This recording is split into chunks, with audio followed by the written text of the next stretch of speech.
तो hello friends, guys, sir, ma'am, good afternoon, good evening, good noon, जो भी जिस वक्त सुन रहा है उसको सारी चीजें ठीक है।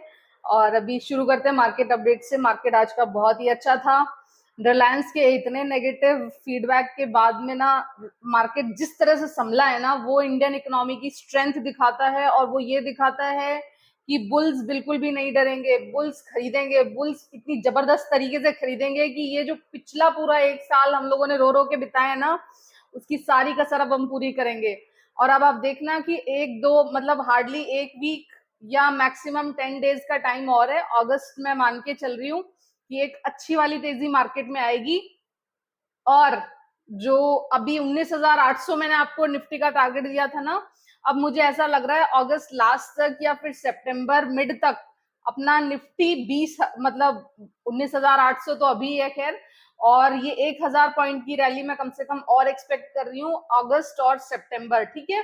लेकिन खरीदने में अभी जल्दी मत करना। इस वीक बहुत बड़ी बड़ी और कंपनीज के रिजल्ट्स आने वाले हैं। किसी भी कंपनी का रिजल्ट नेगेटिव आया तो बुल्स पूरी जान लगा देंगे निफ्टी तोड़ने में। तो फ्रेंड्स, इन्हीं सब बातों के साथ मतलब ये तो मैं आपको बता ही रही हूँ कि अब मार्केट, अब बुल्स रेडी हैं अगले 1,000 पॉइंट्स की रैली लेने के लिए। अपनी जो भी होल्डिंग्स हैं उन्हें संभाल के रखो। प्रॉफिट बुकिंग करने में जल्दी मत करो, हो सकता है थोड़ा और प्रॉफिट्स आएंगे। लेकिन उन शेयर्स में एंट्री नहीं करनी है जो अपने एकदम टॉप हाई पे, एकदम पीक पे बैठे हैं, क्योंकि वो बियर्स भी, जो जो सेलर्स है ना मार्केट में, वो भी चिड़े हुए बैठे हैं इस वक्त। वो जरा सी एक नेगेटिव न्यूज आएगी ना, वो पूरा जान लगा देंगे मार्केट को गिराने में। इसलिए किसी भी ऐसे शेयर में एंट्री नहीं करनी जो बहुत टॉप हाई पे बैठा है, ठीक है। इसी के साथ नेक्स्ट बात करूंगी, बैंक ऑफ बड़ौदा मेरी बहुत क्लोज लुक में है। मैं ऑलमोस्ट फ्राइडे को इसमें एंट्री करते करते रह गई हूँ, ठीक है। एक्चुअली रीजन क्या है कि 200 इसका एक बहुत स्ट्रॉन्ग रेजिस्टेंस है, ठीक है। और अभी कोई भी मार्केट में जरा सी भी नेगेटिव न्यूज आई है, किसी का भी नेगेटिव रिजल्ट आया, तो इस फिर मतलब कहते हैं ना कि बिना बात के इन शेयर्स पे एकदम मार पड़ेगी। इसलिए थोड़ा सा डरी हुई हूँ बैंक ऑफ बड़ौदा में। एनीवेज 2-3 दिन 4 दिन और मैं बैंक ऑफ बड़ौदा का परफॉर्मेंस देखती हूँ किस तरह का रहता है, उसके अकॉर्डिंग मैं इसमें डिसीजन ले लूंगी।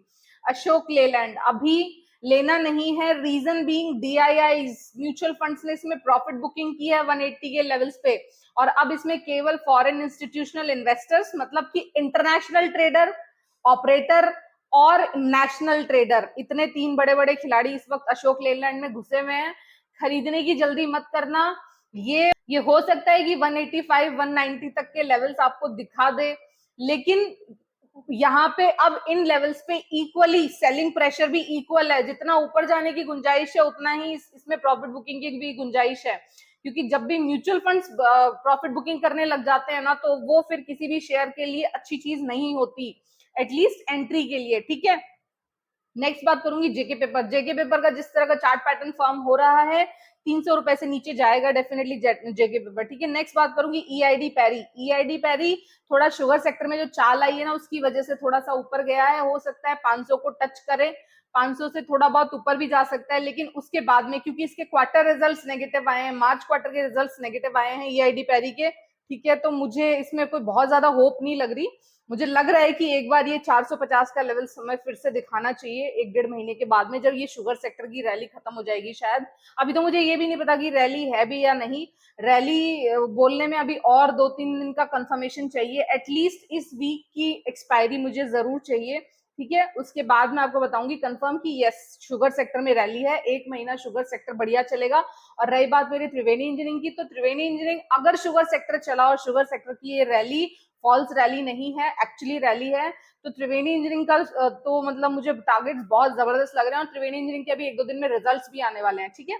और मैं नेक्स्ट एंट्री अभी ऐसे नहीं करूंगी क्योंकि मैं नीचे पे एंटर्ड हूँ, और नेक्स्ट एंट्री मैं उस रैली के कंफर्मेशन के बाद लूंगी, जो 2-3-4 दिन के मार्केट देखने के बाद शायद मैं कंफर्म कर दूं, ठीक है। आईओसी, आईओसी में एक प्रॉफिट बुकिंग ड्यू है, लोगों ने 70-80 रुपए से बाइंग कर रखी है, और ये शेयर ने 100 रुपए तक का मतलब जो इतना जल्दी इसने दिया है रिटर्न, एक बार प्रॉफिट बुकिंग आएगी।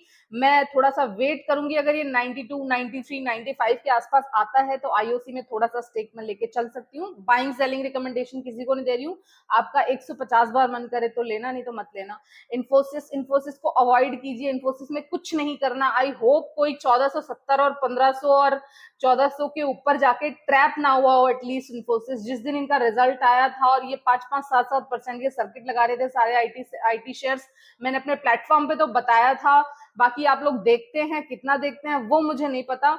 आई होप कोई ट्रैप ना हुआ हो उन प्राइसेस पे। ये शेयर अभी 1290 की तरफ जाने को तैयार है, और ये मैं नहीं कह रही हूँ, ये इकोनॉमिक टाइम्स का एक आर्टिकल कह रहा है और बहुत बड़े बड़े एनालिस्ट भी कह रहे हैं, ठीक है, अगर आपको मेरी बात पे ट्रस्ट नहीं होता तो। बाकी मैं तो इन्फोसिस में पिछले 1 साल से नेगेटिव टोन में हूँ। बाकी आप लोग देख लो, ठीक है। 1200 का सपोर्ट ये नहीं तोड़ेगा, क्योंकि 1200 का सपोर्ट इसको मिला है अपने इंडिया के जीएसटी नेटवर्क की जो अर्निंग्स है ना, उसकी वजह से इन्फोसिस को 1200 का सपोर्ट मिला हुआ है। 2025 तक गवर्नमेंट ऑफ इंडिया के जीएसटीएन नेटवर्क का ठेका इन्फोसिस को मिला हुआ है, इस वजह से ये 1200 का सपोर्ट तो नहीं तोड़ेगा, ठीक है। लेकिन हाँ, अभी मुझे अगले 6 महीने पूरा ही आईटी सेक्टर, आईटी और खास करके बीपीओ सेक्टर थोड़ा सा सॉफ्ट टोन में लग रहा है, ठीक है। बाइंग सेलिंग रिकमेंडेशंस नहीं दे रही हूँ मैं, बस आपको अवेयर करती रहती हूँ कि किस तरह की न्यूज और किस तरह का के इमोशंस डेवलप हो रहे हैं आईटी सेक्टर को लेके, ठीक है। नेक्स्ट बात करूंगी कि आज मैंने जीपीआईएल क्यों नहीं बेचा। जीपीआईएल थोड़ा सा आज नेगेटिव टोन में था, तो मैंने इसकी न्यूज खोजने की कोशिश की। इसका रिजल्ट आने वाला है। एक्चुअली मैंने अभी थोड़े दिन पहले ना उसकी न्यूज देखी थी, जेएसडब्ल्यू स्टील। वो न्यूज मैं अभी अपडेट नहीं कर पाई हूँ, मैं आपको यहाँ अपडेट कर दूंगी 1-2 दिन में। तो जेएसडब्ल्यू स्टील के रिजल्ट्स बहुत पॉजिटिव आए हैं, और पॉजिटिविटी का जो सबसे बड़ा रीजन है ना, वो है लोअर रॉ मटेरियल कॉस्ट। मतलब कि जो एनएमडीसी इनको आयरन ओर देता है और कोल, दो चीजें जरूरी होती हैं। जितनी भी स्टील मेकिंग कंपनीज है ना, जितनी भी आयरन को कुछ किसी प्रोसेसिंग में इन्वॉल्व कंपनीज है ना, उनमें सबसे मेजर दो चीजों का रोल है, वो है एक तो आयरन ओर और सेकंड कोकिंग कोल, ठीक है। दोनों ही चीजों के प्राइसेस कम हुए हैं, कम रहे हैं, तो अब मेटल कंपनीज को प्रॉफिट्स होने शुरू होंगे, ठीक है। जैसे इंटरनेशनल इकोनॉमी और चाइनीज इकोनॉमी भी इस वक्त रिवाइवल पे है। दोनों ही न्यूज़ेस के चलते मुझे ऐसा लगता है कि अब जो भी अपना मेटल सेक्टर है वो रिवाइव करना शुरू करेगा। तो ये टाइम मेटल सेक्टर में सेलिंग का नहीं है, ये टाइम मेटल सेक्टर में धीरे धीरे अक्यूमुलेट करने का है। और जीपीआईएल की मैं बात बता दूं, गोदावरी पावर जो है ना, ये बनाती है आयरन पैलेट्स। आयरन पैलेट क्या होता है? जो रॉ, हम लोग जो है ना, हमारे पास बहुत एडवांस टेक्नोलॉजी नहीं है स्टील बनाने की, और बहुत ही हाई ग्रेड स्टील तो अपने यहाँ सिर्फ एक जिंदल स्टील बनाती है, जो कि जो आपने देखा ना, जो ब्लेड्स में यूज होता है, मतलब बहुत ही high grade high quality steel तो 1-2 कंपनीज ही बनाती है, उसमें जिंदल स्टील का नाम सबसे बड़ा है। रही बात जेएसडब्ल्यू स्टील और टाटा स्टील, इनका सारा स्टील जाता है ये जो महिंद्रा, टाटा और मारुति, इनकी गाड़ियों के लिए, ठीक है। और इसके अलावा ये जो अपना सेल है, steel authority of India limited, इसका स्टील जाता है गवर्नमेंट ऑफ इंडिया के प्रोजेक्ट्स के लिए, जो भी इनके इंफ्रास्ट्रक्चर प्रोजेक्ट रहते हैं या कोई और प्रोजेक्ट रहते हैं। तो इस तरह से हर ये 2-3-4 मेजर प्लेयर हैं स्टील के, तो कोशिश किया करो कि इन्हीं के अंदर अंदर ट्रेड करो। रही बात श्याम मेटालिक्स और गोदावरी पावर की, तो ये छोटी कंपनीज है। ये क्या करती हैं, आयरन ओर से को थोड़ा सा प्रोसेस करके उसके छोटे छोटे आयरन के पैलेट्स बना के उसको चाइना में एक्सपोर्ट करती हैं। और चाइना क्या करता है, चाइना के पास बहुत एडवांस टेक्नोलॉजी है, और उस एडवांस टेक्नोलॉजी का यूज करके चाइना क्या करता है, और उन आयरन पैलेट्स को, उन्हीं आयरन पैलेट्स को प्रोसेस करके हाई ग्रेड स्टील बनाता है और उसको दोबारा इंडिया में डंप करता है सस्ते प्राइस पे।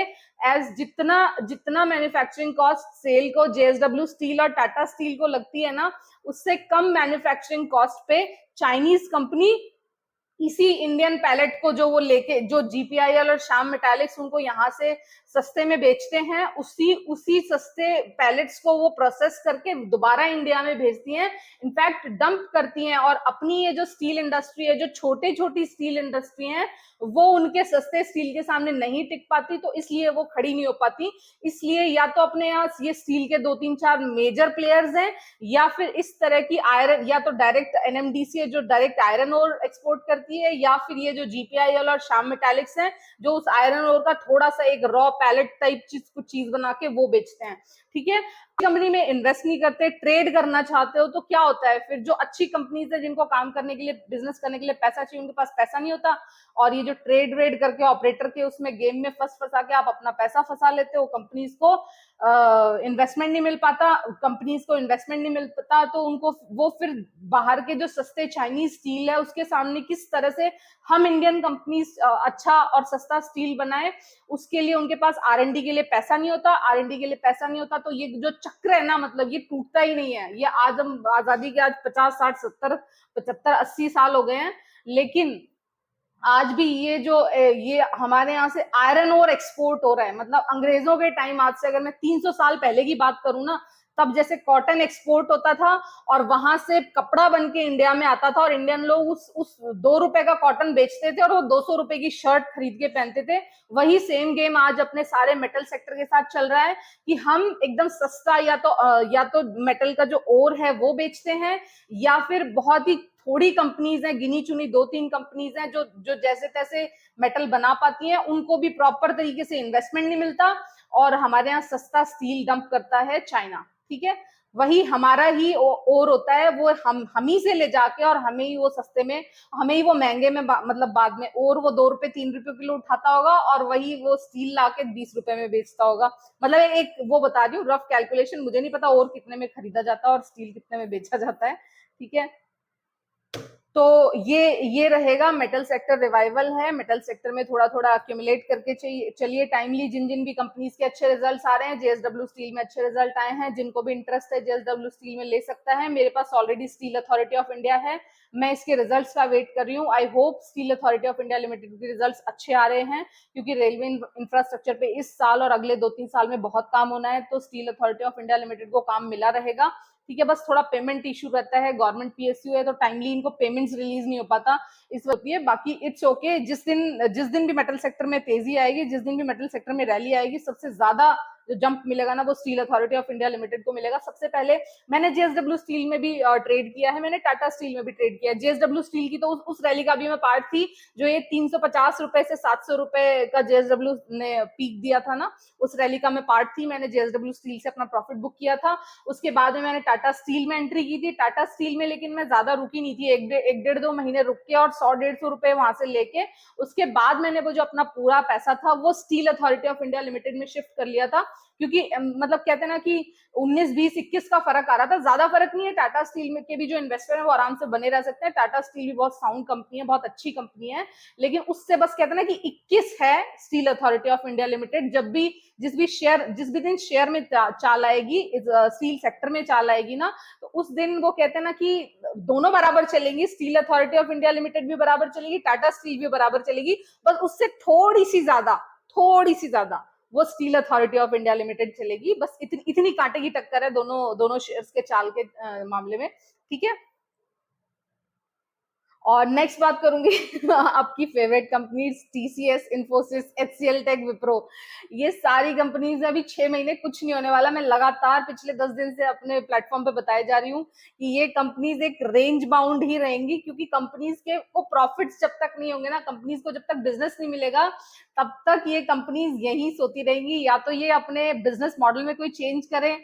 इंटरनेशनली तो कुछ चेंज होने वाला नहीं, मैंने बता दिया कि एफआईआई इनफ्लो जबरदस्त तरीके से होने वाला है अगले 6 7 8 अगले पूरा 1 साल, मतलब इनफैक्ट 2000 एफआईआई इनफ्लो जबरदस्त तरीके से होगा, और जितना एफआईआई इनफ्लो होगा उतना ज्यादा डॉलर गिरेगा, जितना ज्यादा डॉलर गिरेगा उन कंपनीज की अर्निंग्स गिरेंगी, क्योंकि ये कंपनीज डॉलर में अर्न करती हैं, और अगर इनकी कमाई जो डॉलर में हो रही है उसकी वैल्यू कम होगी, तो एट लास्ट मतलब इन कंपनीज के जो नेट प्रॉफिट्स है ना वो कम होंगे। इसके चलते इन्फोसिस, टीसीएस, विप्रो, इनमें अभी थोड़ा सा ऐसे ही रहेगा जो चल रहा है, मतलब एक रेंज बाउंड ट्रेवल करेंगी। इन्फोसिस का रेंज मैंने बता दिया है 1200 रुपए से लेके 1450, टीसीएस का मैंने बता दिया है 3000 रुपए से लेके 3500, विप्रो मैंने बता दिया 350 से लेके 420-30 और मान लो ऊपर, मतलब 380 ±30, बस 6 महीने अगले यहाँ से ये कहीं नहीं हिलने वाले। अगर किसी को भी एवरेजिंग करनी है ना, तो एवरेजिंग देयर नीचे की प्राइसेस पे की जाती है। जब भी मैं आपको जो रेंज बता रही हूँ, इस रेंज का जो जो लोअर लेवल जिस दिन आपको दिखाई दे, आप उस दिन इनमें एवरेजिंग करना। एक किसी ने मेरे प्लेटफॉर्म पे पूछ रखा है कि इस वक्त जब विप्रो 400 रुपए पे है तो क्या एवरेजिंग की जा सकती है? तो क्यों कर रहे हो यार? आपको पता है इस वक्त विप्रो अपने टॉप लेवल पे बैठा है। अभी वो नीचे आएगा, अभी वो 380 भी आएगा, वो 370 भी आएगा, वो 350 भी आएगा। 350 में मैं बहुत बड़ी क्वांटिटी ऐड करूंगी विप्रो में, ठीक है? उसके बाद हम सब मिलकर ट्रेड करेंगे विप्रो को। तब तक विप्रो में अभी कुछ नहीं करना, किसी भी आईटी में अभी कुछ नहीं करना। मैंने बताया था 7-8 दिन पहले कि मेरे कोई वीडियो देख लो। अगर किसी ने प्रॉफिट बुकिंग की है तो बहुत अच्छी बात है, नहीं तो फिर आप इसमें ट्रैप होके और थोड़ा दिन रह सकते हो, ठीक है? और ये जो यूएस अमेरिकन फेड है, फेड इंस्टीट्यूट जो है इनका, जैसे अपने यहाँ आरबीआई है उस तरह से वहां फेड है, यूएस फेडरल बैंक। उसके जो बॉन्ड्स के रेट्स हैं वो गिरने वाले हैं, क्योंकि इन्फ्लेशन वगैरह वहां थोड़ा शांत होने को आ गया। तो बॉन्ड्स के रेट्स जैसे ही गिरेंगे, वहां जो एफआईआईज, जो पूरे दुनिया भर की एफआईआईज हैं, उन्होंने जो पैसा यूएस बॉन्ड्स में लगा रखा था, वो वहां से वापस निकालेंगे। और वो जैसे ही वहां से वापस निकालेंगे ना, इस वक्त the most attractive country for investment वो अपन इंडियंस है, अपने इंडिया है। यहाँ के 145 करोड़ लोग हैं, 145 करोड़ लोगों का कंज्यूमर बेस है। तो वो सारी मनी जो अमेरिका से निकल के आएगी, वो सारी इंडिया में आने वाली है। तो डॉलर और गिरेगा। तो डॉलर गिरने से रिलेटेड जो जो कंपनीज हैं वो थोड़ा नुकसान में रहेंगी अगले 6 महीने, ठीक है? So take your decision, take your मतलब जो भी आपके इन्वेस्टमेंट्स हैं अकॉर्डिंगली। आज के लिए मार्केट न्यूज इतनी ही, ठीक है? और कुछ होगा तो मैं आपको कल, या मतलब ऐसा तो कुछ है नहीं, आज तो मार्केट क्लोज हो गया है। और खरीदारी में भी जल्दी मत करना। ये वीक क्या है ना कि ऑलमोस्ट सारी बड़ी बड़ी कंपनीज के रिजल्ट्स आने वाले हैं ये वीक या फिर अगले 10 दिन में, ठीक है? तो उससे क्या होगा, ये जो सेलर्स अभी तड़प के बैठे हुए हैं, ये पूरी कोशिश करेंगे कि देखो, रिलायंस का मैंने बताया था, रिलायंस का नेगेटिव रिजल्ट आएगा तो मार्केट रिएक्ट करेगा। तो मार्केट ने रिएक्ट किया, लेकिन बुल्स ने संभाल के रखा, लोगों ने अपनी पोजीशन सेल नहीं की। तो उसका इंपैक्ट ये हुआ कि हम खड़े रहे। मैं सोच रही थी कि कहीं ऐसा ना हो, इससे पहले जब जब भी निफ्टी, जब जब भी रिलायंस ऐसे 1.5-2% टूटा है ना, तो निफ्टी बहुत जोर से टूटता है, ठीक है? तो आप ये देख लो कि आज हम इतना भी अच्छे से खड़े रहे ना, मंडे वाले दिन वो भी नहीं, तो मंडे को तो बहुत तगड़ी तरीके से क्रैश होता है मार्केट में।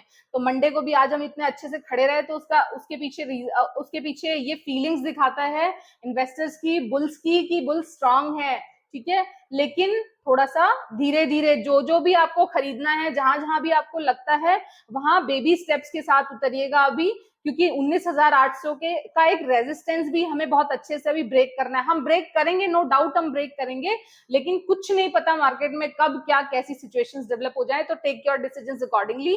Thank you so much. Video like करी हो तो शेयर, वीडियो लाइक की हो तो शेयर कर देना। क्या बोलना है यार, आप देख लो, एडजस्ट कर लो। अच्छी लगी हो तो लाइक कर देना, नहीं तो कोई बात नहीं, कोई और कर देगा, ठीक है? So take care, tata, bye bye.